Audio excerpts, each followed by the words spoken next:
Eu não digo que toda mulher gosta de apanhar, só as normais.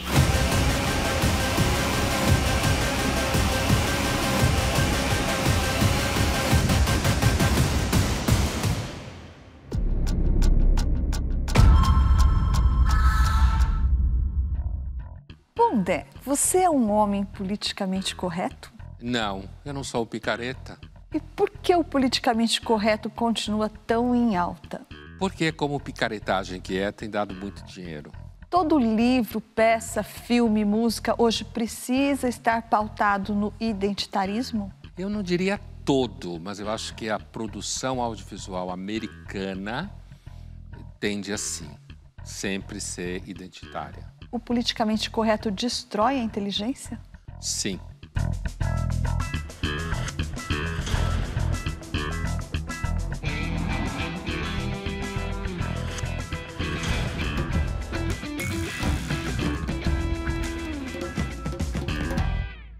Estamos iniciando mais uma edição do Linhas Cruzadas.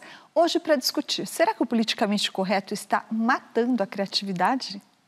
Oi, Pondé. Oi, Thaís. Pondé, primeiro eu quero saber se você concorda que a gente pode definir politicamente correto como um conjunto de normas, normas de comportamento e normas de linguagem que foi criado para evitar ofender o outro, principalmente minorias que foram muito ofendidas no passado ou oprimidas. É isso que a gente pode dizer que é o politicamente correto? Eu acho que como uma definição abrangente de alta circulação, sim, é corretíssima. Historicamente, filosoficamente, o politicamente correto se alimenta de algumas questões. Primeiro, ele é filho direto da esquerda cultural americana, que, de origem francesa, mas que nos Estados Unidos ela se instalou mesmo, que é a esquerda que ficou viúva da União Soviética. Não tinha mais como acabar o capitalismo. A União Soviética ruiu moralmente, já nos anos 60, depois vai ruir de vez. Então, a esquerda teve que procurar novos nichos. E aí, nos Estados Unidos, ela se localizou em universidades caras, né? E com essa moçada que a gente conhece. Então, eu acho que tem esse fator histórico importante. Portanto, o politicamente correto não caiu do céu. Ele está alocado num processo de transformação de pautas da esquerda. Ele tem um braço, ou melhor dizer, uma raiz importante, que é na filosofia pragmática, que é uma filosofia, inclusive, nascida nos Estados Unidos, na virada do século XIX para o XX, que é uma filosofia que pressupõe que, na medida em que você transforma as palavras e causa transformação no mundo, você transforma o pensamento. Não é pragmático no sentido banal da expressão. Pragmático em filosofia significa isso. É uma filosofia da linguagem que entende que quando você age sobre as palavras usadas, você transforma o pensamento. E ao transformar o pensamento, você cria uma consciência que não existia antes. Portanto, isso está presente no politicamente correto. Então, quando você começa a se perguntar se criado mudo tem a ver com escravo, que aparentemente não tem a ver, ou quando você começa a falar o futuro é negro e você associa aos negros, aí você pensa, será que eu estou querendo dizer que os negros são ruins, é porque eu não enxergo, é escuro? Ou seja, a filosofia pragmática ela é um fato real. O modo como você fala impacta em grande parte o modo como você enxerga o mundo. E tem um detalhe também, Thaís, que eu acho importante, é que o politicamente correto, ele tem uma, digamos assim, ele tem um parentesco com uma certa noção de educação doméstica. Porque o politicamente correto não deixa de ter razão em certos ambientes, como, por exemplo, não contar piada grosseira, quando essas piadas que produzem visões excessivamente violentas com mulheres, com negros, racistas, essas coisas todas que eu acho que o politicamente correto, uma boa educação doméstica que não fosse racista, machista, violenta, poderia dar conta, mas o politicamente correto entende que o ato político de repressão vai produzir a transformação. Pondé, você falou que o politicamente correto nasceu na esquerda cultural americana. Essa seria uma explicação para o fato que a gente nota hoje em dia com muita intensidade que a maior parte da produção cultural, principalmente americana, está eivada dessa temática politicamente correta. Eu estou falando de filmes, eu estou falando de literatura, todos muito preocupados incluir os temas da representatividade das minorias, os temas da diversidade, os temas feministas, etc.? Existe essa relação? Eu acho que tem uma explicação aí, digamos assim, estatística ou uma explicação empírica. A área da cultura, em geral, e aí com isso eu incluo tanto o ambiente universitário das humanas, mas não só, mas das humanas eu incluo a área de artes plásticas, teatro, atividade de ator e atriz, o ambiente audiovisual em geral, ou seja, o ambiente da cultura como um todo, para um pouco sintetizar, sempre foi um ambiente onde você teve uma presença mais explícita e em maior número de pessoas não identificadas com o que o politicamente correto chama de heteronormatividade, certo? Sempre foi uma área onde você tinha mais espaço e mais aderência desses grupos sociais, inclusive porque a maior parte dos heterossexuais, que normalmente faziam sexo e geravam filhos, hoje não é tão claro assim, isso gerava uma demanda de você ter um trabalho que dá dinheiro, que é mais rotineiro. E esse campo cultural sempre foi um campo mais instável, onde, muitas vezes, uma pessoa que se sentia mal aceita no ambiente da família ou no ambiente da escola, nesse espaço mais artístico, as pessoas sempre foram mais próximas de um comportamento distante dessa normatividade. Então, é um ambiente onde, normalmente, essas pessoas eram mais aceitas.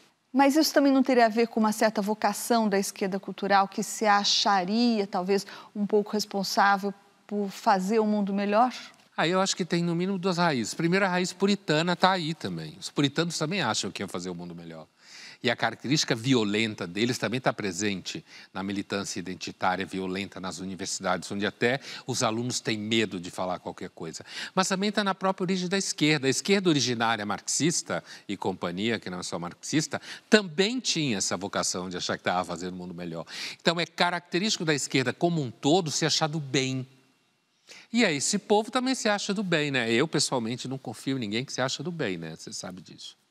O crítico e repórter do jornal Estado de São Paulo, Júlio Maria, escreveu um artigo recentemente sobre o que ele chamou de apagamento do sambista Bezerra da Silva. Vamos ver quais os motivos que ele aponta para isso. Apagamentos se dão de forma discreta e silenciosa, né? Cancelamentos se dão de forma estridente, denunciativa nas redes sociais. O que a gente está vendo acontecer com o Bezerra é um apagamento, no sentido de não haver, de haver silêncio. Simplesmente não se fala, não se denuncia, não se coloca contra, mas não se fala. E por quê? Por que não se grava Bezerra da Silva? Por que as pessoas, os cantores, as cantoras não regravam a obra de Bezerra? Por um motivo muito evidente. O Bezerra, quando canta o samba do morro, o morro que ele traz, aliás, do morro no qual ele morou por 15 anos, na favela do Cantagalo, não é um morro poético. O Bezerra não faz a mediação poética de sua linguagem para que ela seja legitimada e aceita na música brasileira. Isso é muito curioso, né? O Cartola fez isso, Nelson Cavaquinho fez isso, pessoas que vieram do morro mediaram bem e conseguiram essa aceitação pela poesia. Chico Buarque fez isso a vida inteira, Vinícius de Moraes, mas o Bezerra se recusou a cantar o amor, porque ele dizia, eu não tive amor, então eu não vou cantar algo que eu não tive.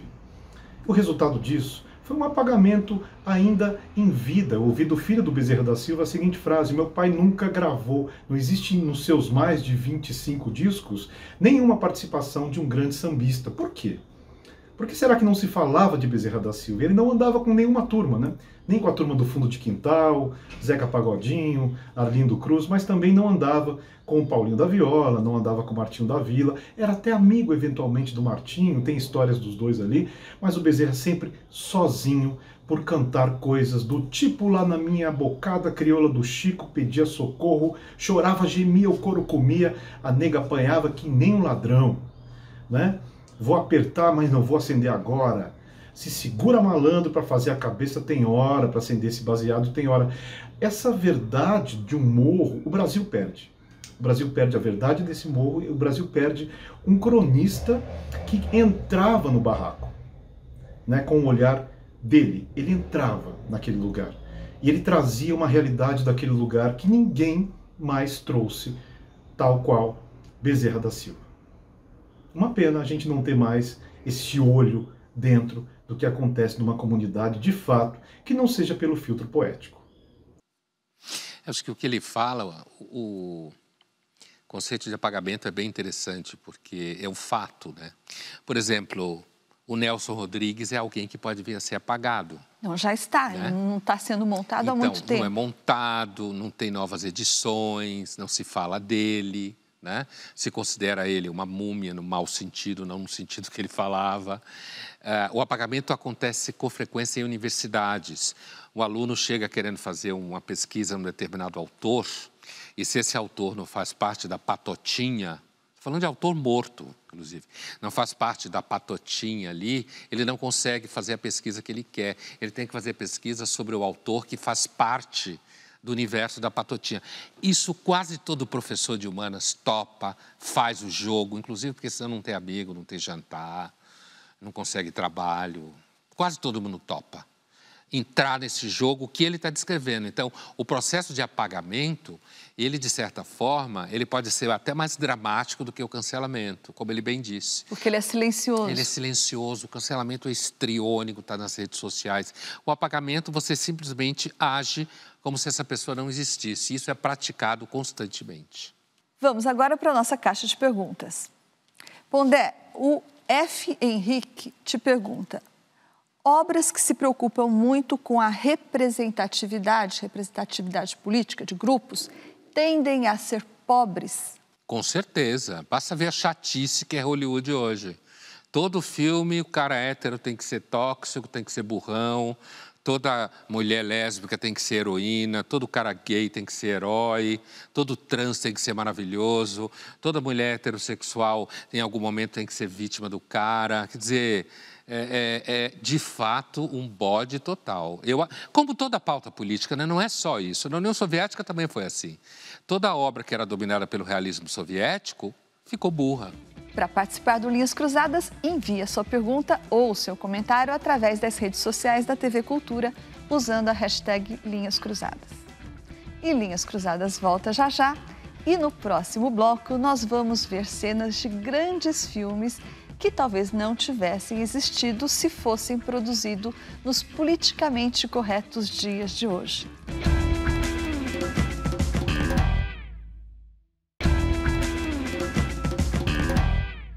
Estamos de volta com Linhas Cruzadas, hoje falando se o politicamente correto pode destruir a nossa criatividade. E agora nós vamos falar sobre grandes filmes que poderiam nunca ter visto a luz do dia se o politicamente correto tivesse surgido antes. Como, por exemplo, Pulp Fiction, de Quentin Tarantino. I think I cracked a rib. Giving me oral pleasure? No, retard, from the fight. Don't call me retard. My name is Babby. My name is Babby. Stop My it. name is Babby. Shut up, fuckhead. I hate that mongoloid voice. Okay, sorry. Take it back. Will you hand me a dry towel, Miss Beautiful Tulip? Oh, I like that. I like being called a tulip. Tulip is much better than mongoloid. I didn't call you Mongoloid. I called you a retard, and I took it back. Which? Yes, lemon pie. Where are we going to go? Well, I'm not sure yet. Wherever you want. We're gonna get a lot of money from this, but it ain't gonna be the kind of money that we can live like hogs in the fat house forever. I was thinking maybe we could go down someplace in the South Pacific. The kind of money we're gonna have is gonna carry us a long way down there. If we wanted, we could live in Bora Bora. You betcha. And if after a while you didn't dig that, go someplace else. Maybe Tahiti, Mexico. But I do not speak Spanish. Well, you do not speak Bora Boran either. Besides, Mexican's easy. ¿Dónde está el zapateria? What does that mean? Where is the shoe store? ¿Dónde está? Spit, please. ¿Dónde está la zapatería? Excellent pronunciation. Be my little mamacita in no time. Essa relação dele com a namorada e essa coisa de ele brincar, que ele fala que acha que deslocou uma clavícula, uma coisa assim, e ela pergunta se foi fazendo sexo oral nela, né? E ele diz, não, na luta. Ele né? é um boxer. Né? Ele é um boxer, né? Na luta, é claro. Então é interessante porque a cena ela é sofisticada, porque apesar de parecer que ela é uma tonta, porque achou que era fazendo sexo oral nela, fica muito claro que ele faz bastante sexo oral dela. Tanto é que ela pensou que ele podia ter deslocado a clavícula fazendo sexo oral dela. O que significa que ela é uma mina de sorte. Mas essa cena, por exemplo, hoje ela não veria a luz do dia, porque ela seria... o diretor, né, o Quentin Tarantino, seria acusado, por exemplo, de estereotipar a mulher, mas tem muitas outras. Tem outras muitas cenas.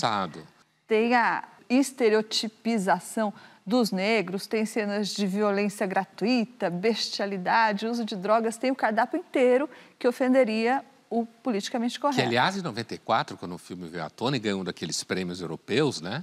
Em 94, quando ele veio... Ganhou o Oscar.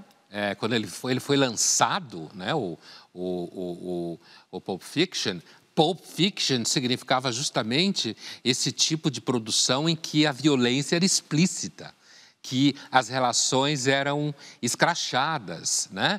Aquele tipo de relação em que, claramente, o personagem masculino se refere à personagem feminina como sugar pop, sugar candy, né?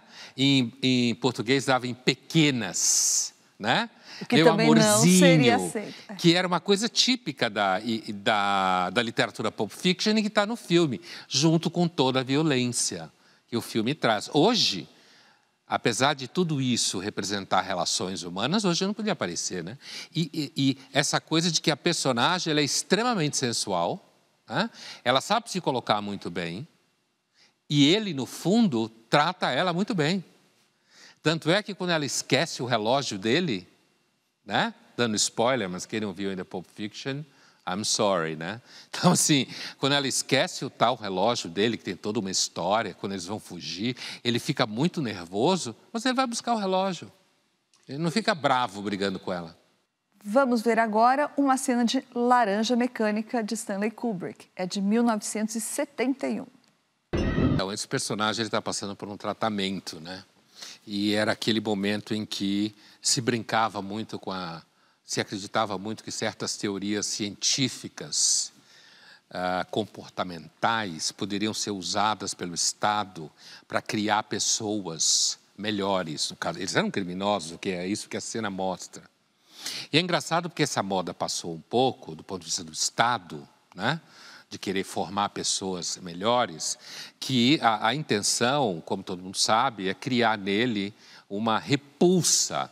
A violência. É criar nele uma espécie de estímulo reverso e extinguir o comportamento, como se fala no território da psicologia comportamental cognitiva, extinguir o comportamento violento nele, fazendo com que ele vomitasse, se sentisse mal e coisa e tal, vinculado por uma música, inclusive, né? Mas, para além dessa sua análise sobre o papel do Estado, você acha que esse filme, Laranja Mecânica, estaria nas telas hoje, com o grau de violência que ele contém? Eu acho que para ele está...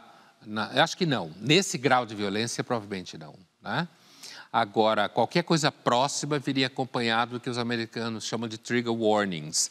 Porque você hoje, mesmo séries ou Netflix, ou seja lá o que for, hoje quando você tem, por exemplo, um suicídio numa série, antes de entrar o capítulo, aparece lá uma tarja preta. Cuidado, esse capítulo, esse episódio poderá ter cenas angustiantes. Se você, por acaso, já teve tentativa de suicídio ou conhecer alguém, procure uma ajuda e tal.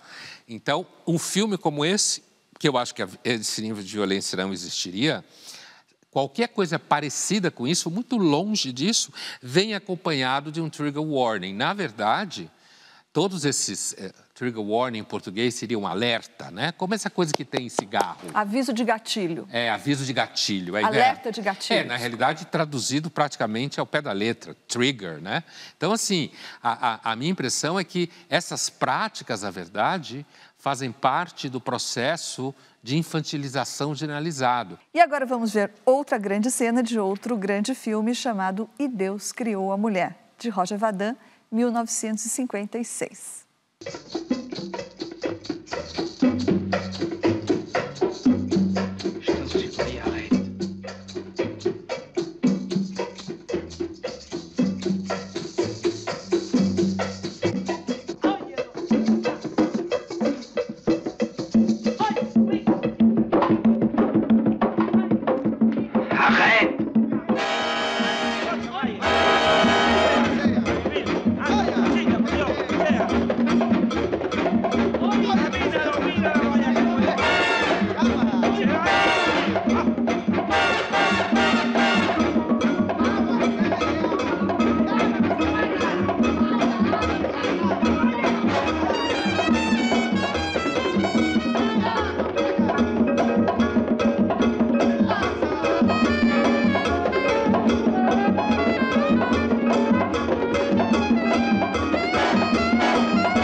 Bom, essa cena tem inclusive a sutileza do cara dizer para ele: você não entende que ela te ama?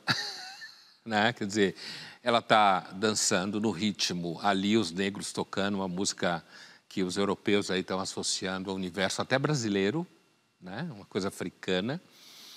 E Deus criou a mulher e a mulher, assim, enlouquece os homens.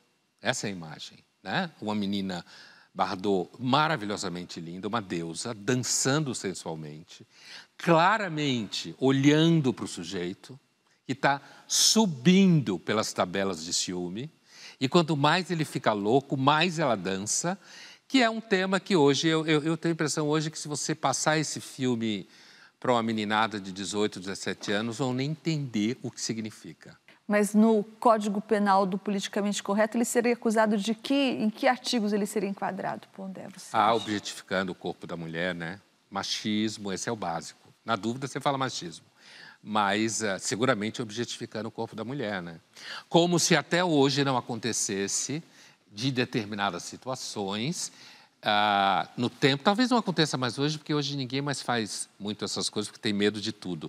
Mas de uma mulher, de repente, começar a dançar e o cara fica louco de ciúme porque adora ela e ela adora o cara e começa a dançar justamente para irritar ele. Quer dizer, todo adulto que já entrou numa relação com a mulher sabe muito bem, do ponto de vista masculino heterossexual, sabe muito bem que isso acontece. Mas hoje, você passar essa cena para uma moçada de 17 anos, acho que eles vão achar que, sei lá, é marciano. Como isso? O que quer dizer? Por que ela está dançando?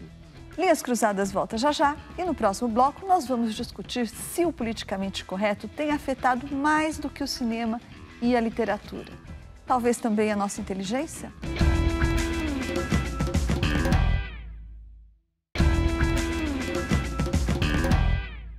Estamos de volta com Linhas Cruzadas, hoje falando sobre o impacto do politicamente correto sobre o cinema e a literatura. E Pondé, no primeiro bloco você respondeu a uma pergunta do nosso telespectador, o F. Henrique, que perguntou para você se toda obra politicamente correta tende a ser pobre. Eu penso que, além de pobre, às vezes uma obra politicamente correta tende também a ser um pouco chata. E por que isso acontece? Por que que um filme, por exemplo, com uma preocupação politicamente correta, tende a ser um tanto pobre e um tanto chato? Porque você sabe justamente onde ele vai dar. E ele vai dar numa pregação, entendeu? Então, por exemplo, quando você pega hoje filmes de amor de Hollywood, por exemplo, você sabe que vai ter um momento em que o personagem masculino vai ser mentiroso, vai fazer alguma coisa ruim para a personagem feminina, vai trair a confiança dela e ele vai passar por aquele momento em que ele precisa reconhecer que ele foi mentiroso e mau. Daí ele vai ter que passar pelo momento que ele vai se humilhar diante dela para que ela o perdoe. Não que não haja situações como essa na vida, né? Em que pessoas cometem erros. Mas é que o filme politicamente correto de amor de Hollywood hoje, primeiro apresenta uma situação mentirosa. Mulheres não mentem. Qualquer abestalhado sabe que isso é uma falsidade. Todo mundo mente. Homem, mulher, gato, cachorro, elefante. Mas acho que aí você está exagerando. Se Hollywood sobre o gato, disser que elefante, mulher... cachorro... Não, sobre a mulher mesmo.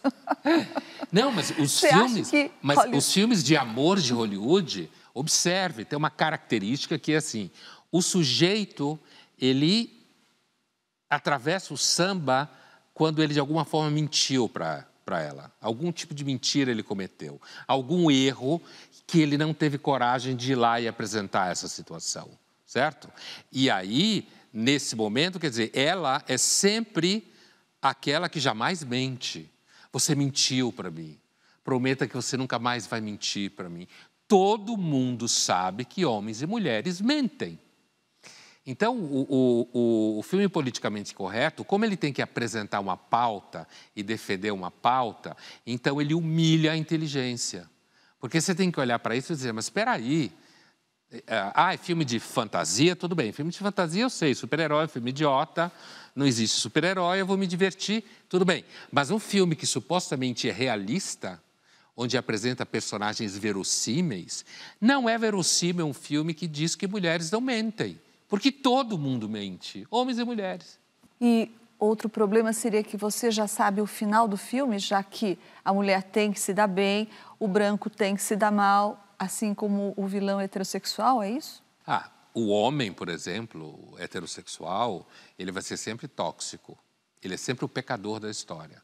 E os personagens masculinos heterossexuais, que não são esse vilão, eles têm que passar o enredo inteiro provando o tempo inteiro que eles não são assim. Ou então eles têm que ser frágeis, vulneráveis, para provar que eles não são como aquele personagem tóxico, machão, ou seja lá o que for. Quer dizer, você perde a sutileza das relações, entendeu? E aí que acontece a humilhação da inteligência a que você se referiu? Sim, porque a história, ela deixa de ser verossímil. Né? Tanto a personagem masculina quanto a feminina estão distantes das realidades. É claro que a teoria politicamente correta, como a gente falava no começo do programa hoje, pela sua raiz de esquerda, né? Originalmente de esquerda e tal, e puritanismo americano, ela pressupõe que tudo isso vai ser transformado. O professor de cinema da FAAP e cineasta Moira Toledo falou para a gente sobre a preferência que ele nota nos alunos sobre pautas identitárias. Eu acho que a questão aqui não é se eles estão sendo pressionados ou se existe algum motivo ou movimento que faça com que eles, de repente, produzam mais nesse caminho, num sentido mais identitário. Eu acho que o que existe é uma maior liberdade. O que está acontecendo é que esses jovens hoje encontram um ambiente muito mais permeável, muito mais favorável para que eles possam falar das questões que realmente os tocam. Depois da pandemia, depois de tanto tempo dentro de casa, tendo que lidar com as suas questões sozinhos, só se relacionando pelas redes sociais, quando eles conseguiram colocar os corpos para fora, conseguiram colocar os corpos na rua, os corpos à prova, eles perceberam que o mundo estava mais preparado para eles, ou que talvez eles estivessem mais seguros. O que eu sinto hoje, na minha experiência como professor universitário, é que os meus estudantes da faculdade, meus estudantes das escolas, eles estão conseguindo falar sobre si com muito mais liberdade. Eles estão conseguindo contar uns para os outros como eles se sentem, o que eles querem do mundo. E isso é maravilhoso. Então, eu acho assim, que se existe uma cobrança social para que o mundo aceite mais a diversidade sexual, aceite mais as questões de gênero de todas as pessoas, essas crianças e esses jovens, o que eles estão fazendo é apenas sendo quem eles são, num momento em que o mundo talvez esteja mais preparado para ouvi-los. Eu espero. Mas, de todo modo, eu acho que a presença, ou talvez a onipresença, de questões políticas ligadas a temas identitários nas produções audiovisuais, nas produções artísticas dessa juventude, de uma maneira em geral, são um reflexo dos novos tempos. E de novos tempos muito bem-vindos, em que a gente, tanto eu como eles, temos coragem de dizer uns para os outros que temos questões de gênero, que somos pessoas trans, que somos pessoas bissexuais ou que somos pessoas homossexuais. Está cada um ali podendo dizer para o mundo como se sente, como é, como quer ser chamado, como quer ser respeitado. E isso é maravilhoso e isso está refletindo nas produções de uma maneira bastante natural.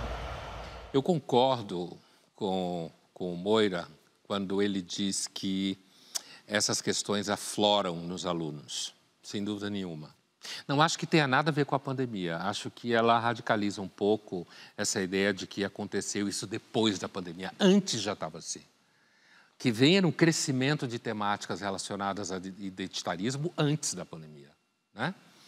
Agora, a pergunta que eu faço, que é uma pergunta abstrata, mas ela é, no fundo, uma pergunta filosófica, é: se você tem um ambiente X e você tem uma certa orientação e direção nas decisões pedagógicas de quem é contratado, de quem não é contratado, e se nesse ambiente quem tem poder de contratação contrata professores de todas as orientações sexuais, por quê? Porque você deve ter um espaço diverso.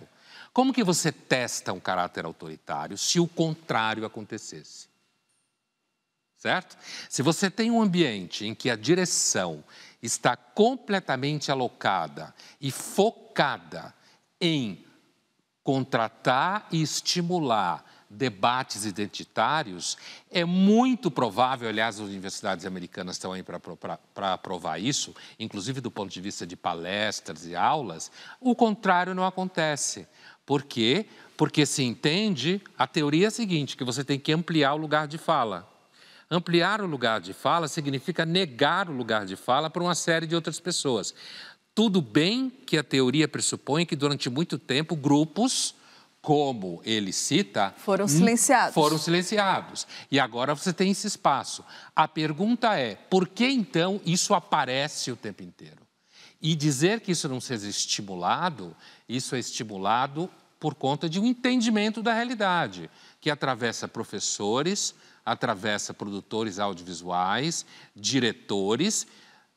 Isso é uma característica, aliás, que a gente citava no começo, desse tipo de ambiente. Então, eu concordo que você tem um ambiente hoje mais aberto, apesar de que em outros momentos da sociedade no passado também teve ambientes mais abertos. Isso é meio louco, uma hora abre, outra hora fecha. E que isso é muito bom. Imagine um menino que se sente menina, ou seja lá o que for, e ter que se sentir menino. Agora, a minha pergunta volta. Aonde que está a noção de maturidade neste assunto? Por que que eu entendo que uma criança de 10 anos pode afirmar-se X ou Y e não pode votar, e não pode beber álcool, e não pode dirigir carro? Por quê? Porque isso é uma questão que transita por uma certa ideologia que está aí em toda parte.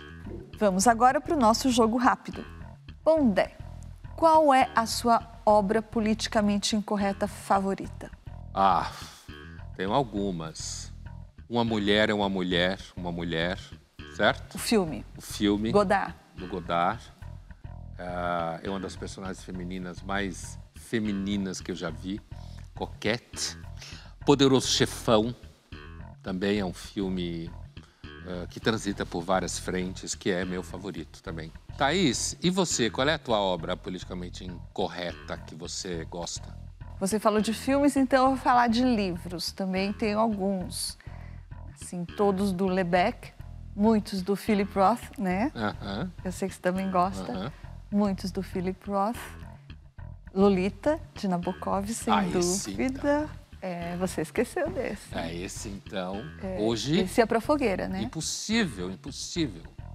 E muitos personagens do Nelson Rodrigues também. Pondé, e você acha que o politicamente correto é uma moda passageira ou ele veio para ficar? Não dá para fazer uma previsão de que ele vai ficar para sempre, né? Porque o mundo, por exemplo, o politicamente correto hoje, ele é típico de um universo rico materialmente, em que as pessoas podem experimentar essas coisas assim como se experimenta comida. E a gente passou fome a história quase toda da humanidade. E agora, se a gente voltasse a passar fome, provavelmente não ia ter história de glúten, isso, lactose, aquilo. Então a gente não sabe. De repente, eu vejo o politicamente correto como uma das características da riqueza do capitalismo, que abre espaço para pessoas... Porque uma coisa, Thaís, é você dizer que pessoas podem muito bem viver a identidade que elas querem. E tudo bem. Outra coisa é você transformar isso em alguma coisa que uma pessoa, se usar errado, tem medo de ser preso. Você consegue enxergar algo de engraçado e divertido no politicamente correto? Pondé, o seu amigo João Pereira Coutinho uma vez escreveu que o humor e a criatividade eles têm uma raiz herética, rebelde, né? E como o politicamente correto não é rebelde, né? Ele é o guardião dessa nova moral, então eu acho que ele não tem tem menos criatividade e tem pouco humor. Sim. Muito bem. Linhas Cruzadas volta já já e no próximo bloco nós vamos discutir se a pregação do politicamente correto está destruindo o desejo. E também vamos falar de um filme incorreto que está batendo recordes de bilheteria. Por que será?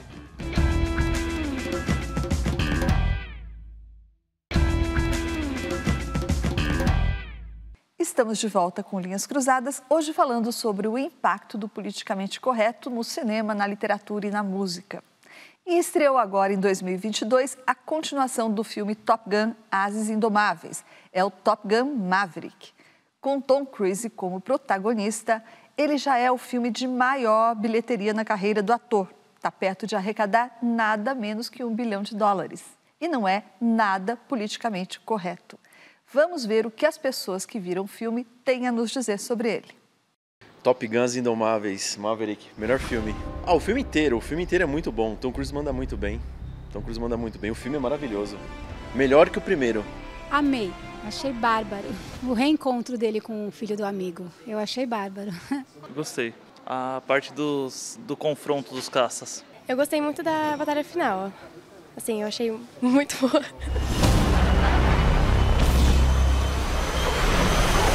Adorei. Eu já assisti o primeiro e o segundo.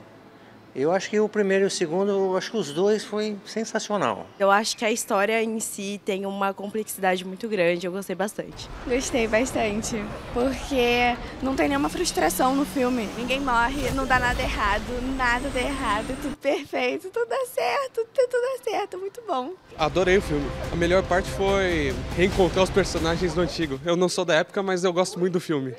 Então, Thaís, é interessante porque as pessoas todas falam bem do filme, né?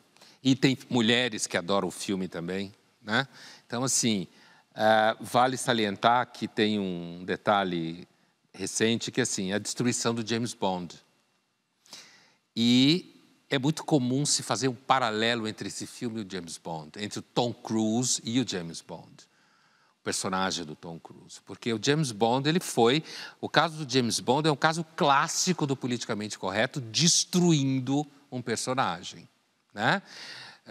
Botam ele pagando boleto, ele morre no final, ele fica frouxo, ele não tem coragem de mais nada, né? Só falta ficar chorando e pegando na barra da saia da mulher. Quer dizer, o James Bond foi um personagem que foi sendo destruído pela discussão politicamente correta. E aí, quando você vai ao Maverick, o Top Gun, o filme tem elementos de afeto. O personagem do Tom Cruise está longe de ser um troglodita. Ele não é um troglodita, aliás, como James Bond nunca foi. Mas ele não é um troglodita. Ele é um personagem que, inclusive, tem um sofrimento ali que só entende melhor quem assistiu o primeiro, mas está ali colocado, inclusive em relação ao filho do seu amigo que morreu com ele. Tem toda a questão de você enfrentar o medo, né? Uma discussão sobre virtude, que os americanos sempre foram muito bons no cinema, nessa questão de enfrentar o medo. E é evidente que há a relação entre ele e a personagem da Jennifer Connelly, né? A relação amorosa, ela tira sarro dele. Ela faz ele pagar uma puta de uma conta gigantesca, né? E ele tem que pagar essa conta. Ou seja, ela demonstra absoluto poder sobre ele. A minha hipótese, entre tantas outras possíveis, é assim: eu acho que o Top Gun Maverick, apesar de ser um filme de ação, é um filme em que você repousa, você relaxa, porque você sabe que você está caminhando por um universo que é, na realidade, o universo da maioria das pessoas que vivem. Ele foi bastante criticado por fazer uma suposta exaltação do militarismo. Você acha que isso está se confundindo com a questão de ele, de alguma forma, salientar algumas qualidades que estão associadas ao masculino? Bravura, por exemplo, coragem, audácia. É claro que virtudes associadas ao universo masculino sempre foram virtudes associadas ao universo guerreiro. Sempre foi. Por quê? Porque o ambiente da guerra é o ambiente onde você testa coragem. Não só de um homem, de mulher também. Testa coragem, acabou. Porque é o ambiente em que você está correndo risco de vida. Então, essa coisa de acusá-lo de fazer uma exaltação ao militarismo, existem militares ao longo da história que merecem ser exaltados.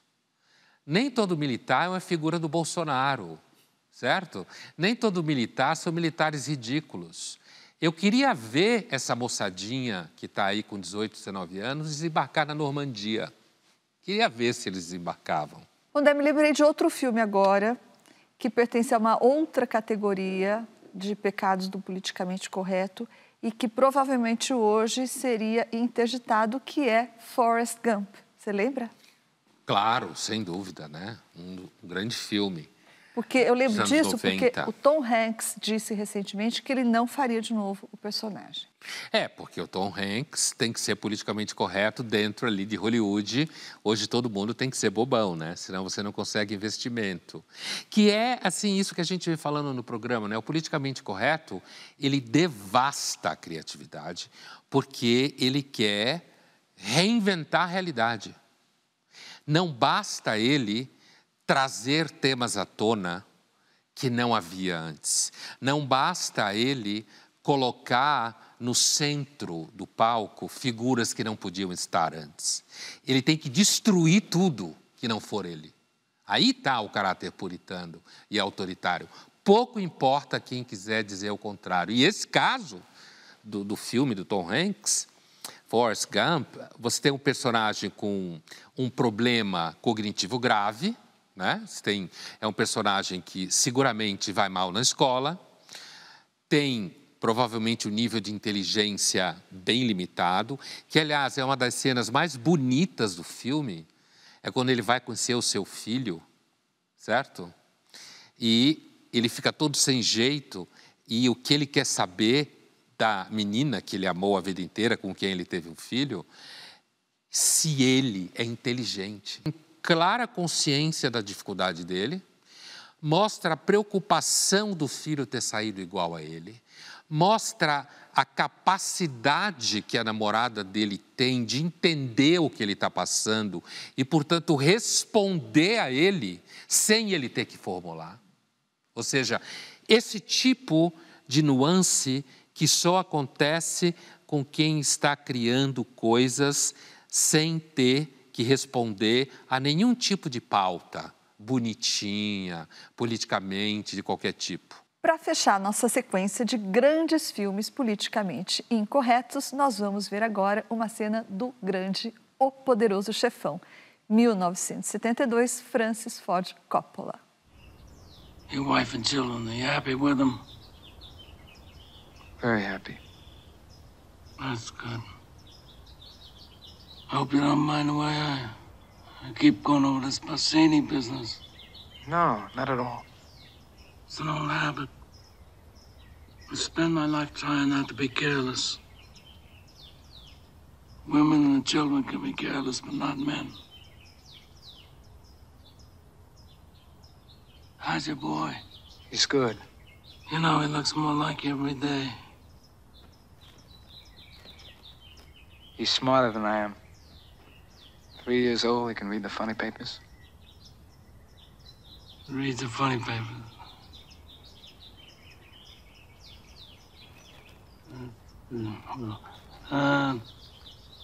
I want you to arrange to have a telephone man check all the calls that go. You know, I did it already, Pop. You know, could be Pop, anyone. I took care of that. Oh, that's right. I forgot. What's the matter? What's bothering you? I'll handle it. I told you I can handle it. I'll handle it. Esse filme é um épico, né? E o personagem do Michael Corleone, nessa cena, ele está conversando com o pai, ele não queria herdar os negócios do pai. Ele era aquele que tinha sido educado para ir para a academia, para ser um sujeito inteligente. Mas uma série de coisas acontece com os dois irmãos mais velhos e ele acaba assumindo, ele é o caçula. E o Marlon Brando, nessa cena, ele está dando umas dicas, ele dá várias dicas para a formação do Michael. E uma das dicas que ele diz é o seguinte, não fale dos seus negócios para sua mulher, né? Não meta elas no meio, porque as mulheres gostam de brincar, de se divertir, tocar a vida delas. Se você mete elas no meio, elas só vão não entender o que está acontecendo e achar que é um horror e tal, coisas assim. Quem assistiu o filme sabe a trajetória nos 3 filmes, inclusive da relação do Michael com a sua esposa, Diane Keaton, né?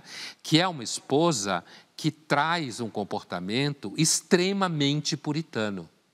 Não necessariamente feminista em questão, mas puritano, porque ela não consegue entender a ambivalência do personagem do Michael.